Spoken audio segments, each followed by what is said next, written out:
मतदानाचा हक्क बजावून दुसऱ्या दिवशी ऊसतोड मजूर आपल्या उदरनिर्वाहासाठी गुजरात राज्यात जात असताना विसरवाडी जवळ 132 केव्ही विद्युत केंद्राच्या समोर महामार्गावर एका अज्ञात वाहनाने मागून जोरदार धडक दिल्यामुळे रिक्षातील ऊसतोड मजुराचा अपघात झाला। या अपघातात 9 मजूर जखमी झाले असून 4 गंभीर जखमींना नंदुरबार जिल्हा रुग्णालयात हलविण्यात आले आहे। सविस्तर असे साक्री तालुक्यातील बोरकीखडी येथील ऊसतोड मजुरी आपल्या परिवारासह दिनांक 20 नोव्हेंबर रोजी विधानसभा निवडणुकीच्या निमित्ताने साक्री विधानसभा मतदारसंघात आपल्या मतदानाचा हक्क बजावण्यासाठी आले असता मतदान आटोपून दुसऱ्या दिवशी दहिवेलहून चिंचपाडा रेल्वे स्टेशन येथे रिक्षाने जात असताना विसरवाडी जवळील 132 केव्ही विद्युत केंद्र समोर महामार्गावर चिंचपाडाच्या दिशेने जात असताना ॲपे रिक्षाला मागून अज्ञात वाहनाने जोरदार धडक दिल्याने ऊसतोड मजुरांनी भरलेली ॲपे रिक्षा ही महामार्गाच्या डिवायडरला धडकल्याने अपघात झाला। या अपघातात रिक्षामधील 8 ते 9 ऊसतोड मजुरांसह एक बालक हा जखमी झाला तर रिक्षाचे पुढील व मागील भाग दाबले।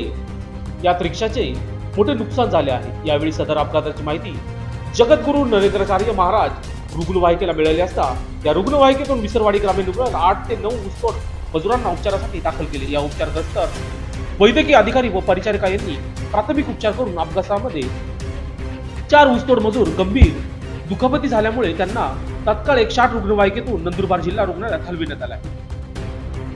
सुरेश गुलचंद गायकवाड, मंगीबाई भाऊसिंग मालचे, राजू बिंदा देसाई, भाऊशा जलसिंग मालचे असे गंभीर झालेले आहे व तसेच किरकोळ जखमी गुलाब शंकर कुवर, प्रमिला रवींद्र मालचे, अरविंद रवींद्र मालचे, रवींद्र वसंत मालचे, जय भाऊसिंग मालचे वयवर्ष 6 सर्व राहणार बोरकीखडी तालुका साक्री जिल्हा धुळे। या अपघाताची माहिती साक्री तालुक्यातील नातेवाईकांना मिळाली असता नातेवाईकांनी रुग्णालयात एकच गर्दी केली। काय नाव दादा तुमचं? विशाल। कसं झाला अपघात? अरे दादा ते मागून ठोकून दिले डायरेक्ट। कोणी ठोकलं? ट्रकवाल्याने। हो का? किती लोक होते? 9 जण होते। पॅसेंजर होते? पॅसेंजर होते। पॅसेंजर होते। कुठून जात होते तुम्ही? कुठे जात होते? दहिवेलवरून आपलं चिंचपाडा जात होतो। दहिवेलवरून चिंचपाडा। हां। हो।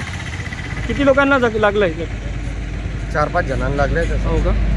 9 पॅसेंजर होते का? हां। 9 पॅसेंजर होते? हां। लोकांना लागलंय? 8 लोकांना। 8 लोक। कुठले आहेत हे लोक सगळे? बोरकीखडी तालुका? आपला तालुका काय साक्री। साक्री तालुका। हां। आणि कसा अपघात कशामुळे झाला? कशात होते हे? रिक्षात। हां, मग काय झालं? ते ट्रकवाल्याने मागायची मारलं म्हणून त्याला। हां।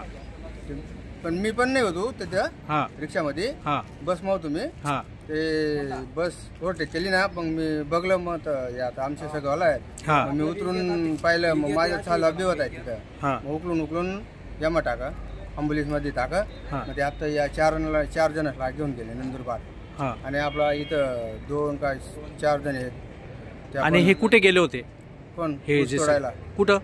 आपला मडीला। शुगरला। आणि तिथून परत येत होते का? नाही, आता मतदानला गेले होते ते। हां। मतदान करायला। हां, साक्रीला। हां, साक्रीला। मग परत जायचं होतं ते ऊस तोडायला।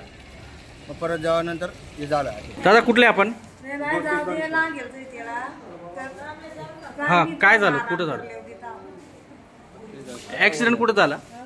माहिती नाही दादा कुठं झालं। हां, आणि तुम्ही कुठं आले होते? मतदानला। हे बोरकीखडी।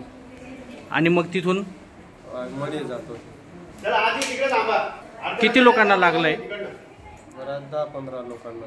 आणि बाकी 4-5 नंतर बारला जातो। लोकशास्त्र न्यूजसाठी विशेष प्रतिनिधी नवापूर।